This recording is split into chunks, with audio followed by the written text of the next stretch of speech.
Daha bir ünvanda bina tikən şəxslər tikinti normativlərini heçə sayıblar. Çox mərtəbəli binanın tikintisi aparılır. Lakin ərazidə təhlükəsizlik tədbirlərinin görülməsi deyəsən yaddan çıxıb. Qaynar xəttimizə zəng vuran şikayətçilər binanın ətrafındakı yaşıllıqların məhv olduğunu da iddia ediblər. Daha ətraflı əməkdaşlarımızın hazırladığı süjetdə.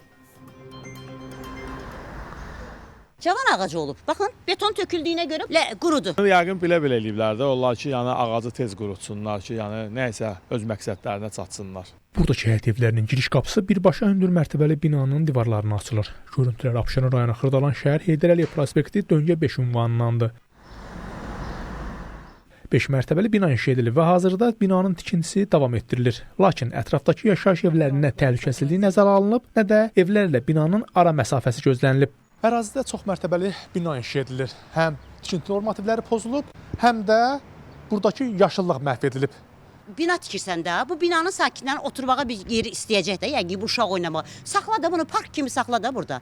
Sən bunu niyə belə eləyirsən ki? Tikinti normativləri gözlənilmədən tikilən binanın ətrafında qaydaların pozulması təkcə sadalananlarla yekunlaşmır. Ərazidə bir neçə sağlam ağac da hazırda təhlükədədir.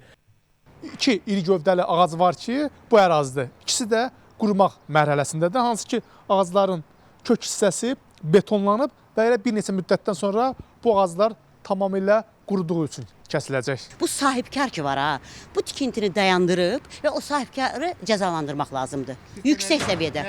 Özbaşınalıqdır da indi. Kimsə öz başına kəsib bunu, xahiş edir aidiyyəti qurumlarından bir tədbir görsünlər. Tikinti icraçıları çəkiş aparıldığını görən kimi nəinki bu özbaşınalıqlarla bağlı açıqlama verdilər. Hətta əraziyə girişin qarşısını almaq üçün qapıları bağladılar.